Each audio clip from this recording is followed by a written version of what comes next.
In the summer of 2019, urban explorer Jessica Martinez was driving along a remote stretch of Highway 50, Nevada's so-called loneliest road in America, when she spotted something that seemed impossible in the desert distance. Rising from the sagebrush like a mirage was the unmistakable silhouette of a casino, neon signs dark against the sky, a massive parking lot cracked and empty, and the kind of architectural optimism that could only have been built during Nevada's gambling boom.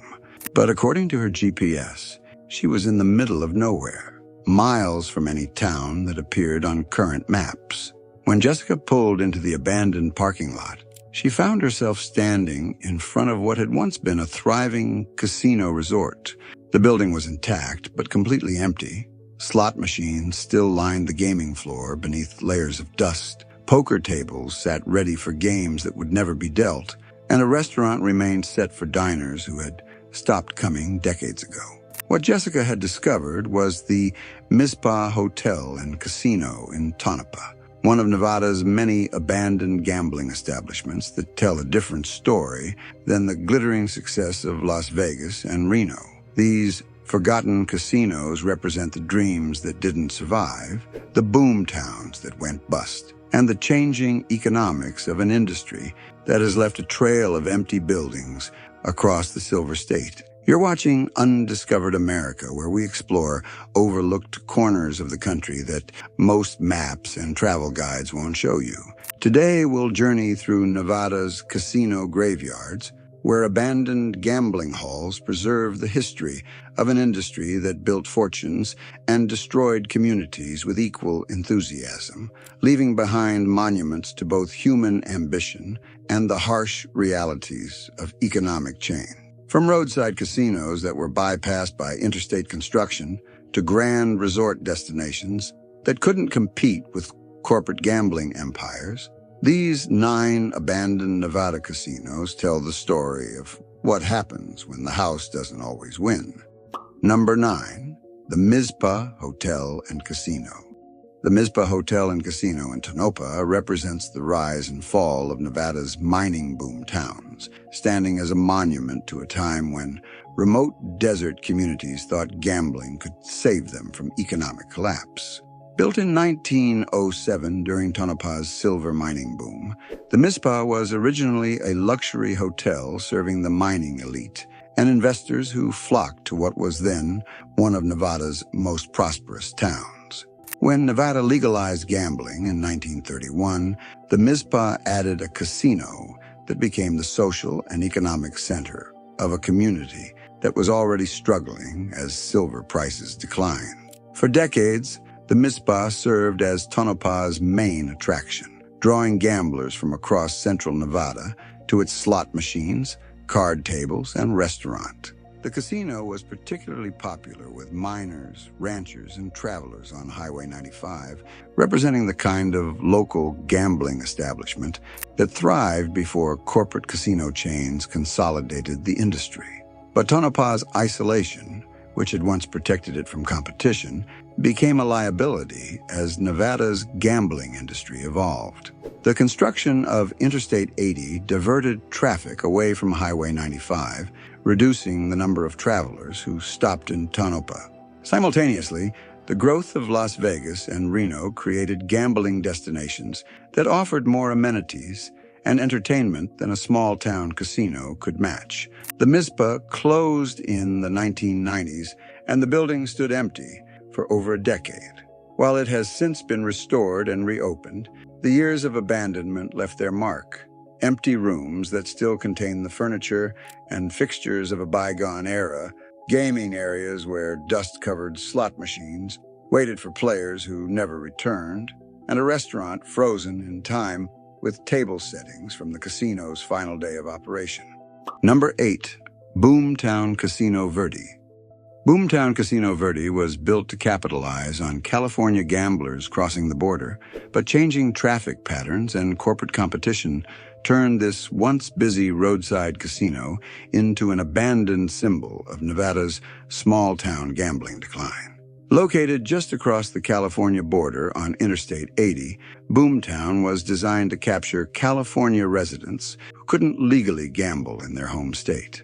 The casino opened in the 1970s with a Western theme that included rustic decor, cowboy entertainment, and the promise of authentic Nevada gambling just minutes from the California line. During its peak years, Boomtown was a successful operation that served thousands of California visitors annually. The casino featured slot machines, table games, a restaurant, and a hotel that catered to weekend gamblers making short trips across the state line. But Boomtown's business model was undermined by changes in California's gambling laws and the corporate consolidation of Nevada's casino industry. When California legalized various forms of gambling, including Native American casinos and state lottery games, demand for cross-border gambling trips declined dramatically. The casino closed in the early 2000s, and the building has remained largely intact but empty ever since. The Western-themed decor, slot machine areas, and restaurant facilities remain exactly as they were when the casino ceased operations, creating an eerie time capsule of Nevada's border gambling era. What makes Boomtown particularly poignant is how its abandonment represents the vulnerability of Nevada's smaller gambling operations. While Las Vegas casinos adapted to changing markets by expanding into entertainment, dining, and resort amenities, places like Boomtown were too small and too specialized to evolve with the industry. Number 7. The Nevada Club. The Nevada Club in Laughlin represents the ambitious dreams of casino developers who thought they could create a new Las Vegas in the desert, but were ultimately overwhelmed by the scale and marketing power of established gambling centers. Laughlin was developed in the 1980s as a more affordable alternative to Las Vegas, targeting middle-class gamblers who wanted a casino experience without the expense and crowds of the Strip. The Nevada Club was one of several casinos built during Laughlin's rapid expansion, featuring budget-friendly gaming, inexpensive meals, and a no-frills atmosphere that appealed to retirees and blue-collar gamblers. For a brief period, Laughlin appeared to be succeeding as an alternative gambling destination. The Nevada Club and other casinos attracted visitors from California, Arizona, and elsewhere who appreciated the smaller scale and lower costs compared to Las Vegas or Reno. But Laughlin's success was undermined by the same factors that had made it attractive. The low-budget model that drew visitors also limited the casino's profit margins, making it difficult to compete when established gambling centers expanded their own budget-friendly offerings. The Nevada Club closed in the 1990s, and the building has remained empty since then. The casino floor still contains slot machines and gaming tables. The restaurant remains set for diners, and hotel rooms are furnished but unused, creating an abandoned snapshot of 1980s casino design and decor. Walking through the empty Nevada Club today feels like exploring a casino that has been frozen in time. The carpeting, lighting, and interior design all reflect the aesthetic preferences of an era when casino developers thought they could compete with Las Vegas by offering a more modest and affordable gambling experience. Number 6. Eureka Casino. Eureka Casino in the town of Eureka epitomizes the rural Nevada gambling establishment that thrived when mining and ranching communities could support local casinos but became unsustainable as these traditional industries declined. Eureka was built during the town's brief renaissance in the 1970s and 1980s when rising gold and silver prices made local mining operations profitable again. The casino served a regional clientele that included miners, ranchers, and travelers on Highway 50, offering basic gambling amenities in a community that had few other entertainment options. The casino's business model relied on regular customers from the local community rather than tourists or destination gamblers. This approach worked well when Eureka's population was stable and the mining industry provided steady employment, but it proved vulnerable when economic conditions changed. As mining operations became more automated and less labor-intensive, Eureka's population declined. The ranching industry also faced economic pressures that reduced the number of potential casino customers. Without a sufficient local customer base, the Eureka Casino couldn't generate enough revenue to remain profitable. The casino closed in the early 2000s, and the building has remained largely unchanged since then. The gaming floor, restaurant, and bar areas are intact but empty, preserving the atmosphere of a small-town Nevada casino that served a community that no longer exists in its original form. What makes the Eureka Casino particularly representative is how its abandonment reflects the broader economic transformation of rural Nevada. As traditional industries declined and populations shifted to urban areas, many small communities lost the economic foundation that had supported local businesses, including casinos. Number 5, Slot World. Slot World Casino in Wendover represented the evolution of border gambling, but was ultimately abandoned when corporate casino chains built larger, more sophisticated operations that made independent casinos obsolete. Located on the Nevada-Utah border, Slot World was designed to serve Utah residents and travelers who couldn't gamble in their home state.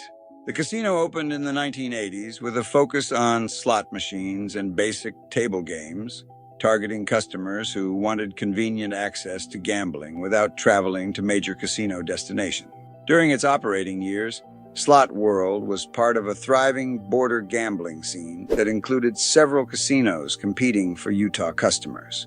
The Wendover area became a popular weekend destination for Salt Lake City residents, who could drive to Nevada in just over an hour. But Slot World's independent operation became a disadvantage as corporate casino chains recognized the profitability of border gambling and moved into the Wendover market. Larger operators built more sophisticated casinos with better amenities, marketing budgets, and operational efficiency that smaller independents couldn't match. The casino closed in the 1990s when its owners realized they couldn't compete with corporate operation. The building has remained empty since then, with slot machines still in place on the gaming floor and restaurant facilities intact but unused. Slot World's abandonment illustrates how the consolidation of Nevada's gambling industry eliminated many small, independent operations that had once served local and regional markets. The economic advantages of corporate ownership, better financing, professional management, and marketing resources made it difficult for smaller casinos to remain competitive. Number 4, Carson Valley Inn Casino. Carson Valley Inn Casino in Minden was built to serve the growing communities of Carson Valley, but was abandoned when changing demographics and competition from larger casinos made the operation unsustainable. The Carson Valley Inn opened in the 1980s during a period of rapid population growth in the Carson Valley area. The casino was designed to serve local residents and tourists exploring the scenic region between Lake Tahoe and Carson City, offering gambling, dining, and hotel accommodations in a more intimate setting than larger casino destinations. Initially, the Carson Valley Inn was successful, attracting both local customers and tourists who appreciated the casino's location and smaller scale. The facility included a full casino, restaurant, lounge, and hotel rooms that served both gamblers and general travelers exploring the area. But the casino's business model proved vulnerable to several factors. As Carson Valley's population grew, many new residents were retirees and families who were less interested in gambling than the casino's business plan had anticipated. Competition from Lake Tahoe casinos also drew away customers who preferred more sophisticated gaming and entertainment options. The casino closed in the early 2000s, though parts of the facility have been converted to other uses. The original gaming areas remain largely intact, preserving the layout and design of a casino that represented the challenges facing regional gambling operations in an increasingly competitive market. The Carson Valley Inn's abandonment demonstrates how casinos that seemed well-positioned to serve growing communities could fail when demographic changes and competition altered the market conditions they had been built to serve. Number 3. Gold Country Casino. Gold Country Casino in Elko was built to capitalize on the town's mining boom and position as a regional center, but was eventually abandoned when economic changes reduced both the local customer base and the tourist traffic the casino depended on. Elko experienced significant growth during the 1980s and 1990s as new mining technologies made previously unprofitable gold deposits commercially viable. The Gold Country Casino was built to serve the growing population of miners, support workers, and their families, as well as travelers on Interstate 80 who stopped in Elko for food, fuel, and entertainment. The casino featured slot machines, table games, a restaurant, and a lounge that became popular gathering places for the local community. During Elko's boom years, the Gold Country Casino was a successful operation that benefited from both a stable local customer base and regular tourist traffic. But the casino's fortunes were tied too closely to the mining industry and interstate travel patterns. When gold prices declined and mining operations became more automated, Elko's population stabilized and then began to decline. Changes in travel patterns also reduced the number of tourists who stopped for extended visits rather than just fuel and food. The Gold Country Casino closed in the early 2000s, and the building has remained largely empty since then. The gaming floor, restaurant, and other facilities are intact but unused, creating an abandoned monument to Elko's brief period as a major regional center. The casino's abandonment reflects the vulnerability of gambling operations in communities whose economies are based on extractive industries subject to boom and bust cycles. When the underlying economic foundation changed, the casino lost both its local customers and its appeal to visitors. Number 2. Riverside Casino.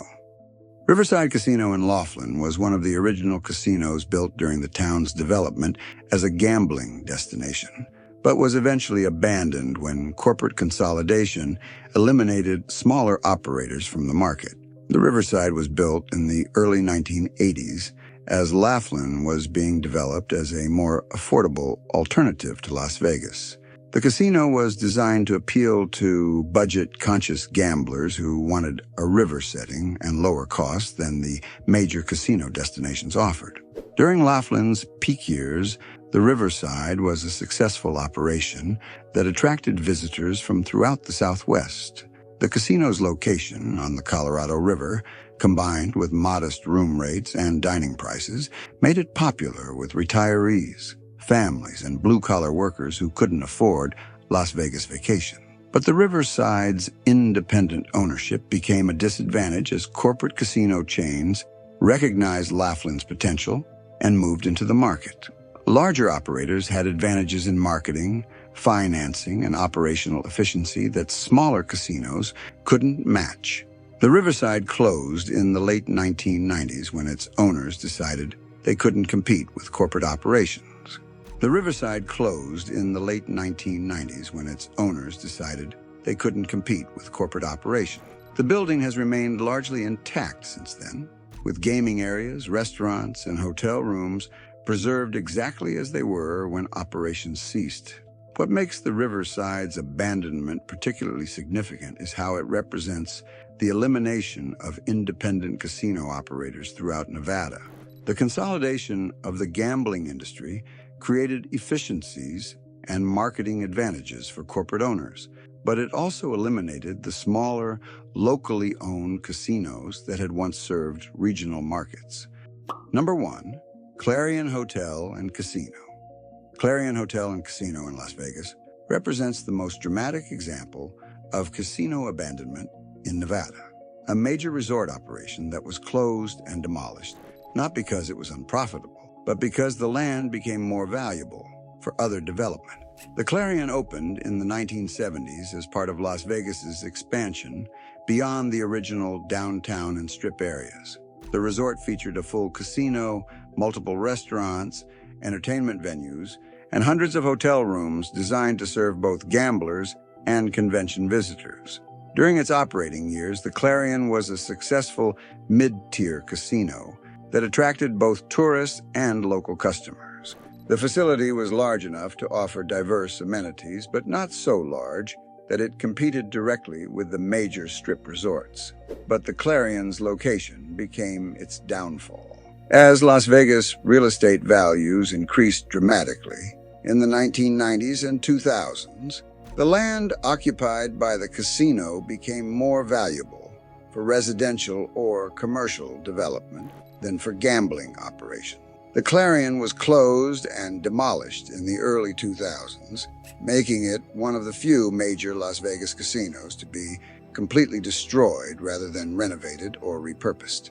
The site was redeveloped for other uses, leaving no trace of the casino that had once operated there. The Clarion's demolition represents a unique form of casino abandonment, the elimination of profitable gambling operations because real estate development offered even greater return. This pattern has become increasingly common in Las Vegas as land values have escalated and developers have recognized that residential and commercial projects can sometimes generate more revenue than casinos.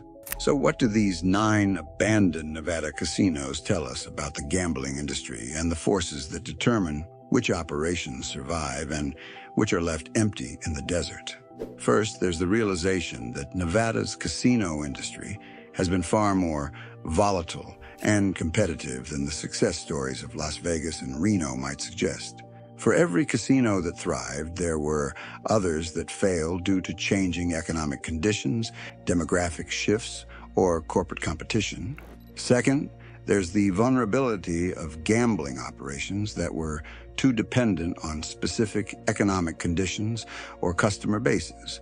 Casinos that relied on mining communities, border traffic, or regional tourism often couldn't adapt when these market conditions changed.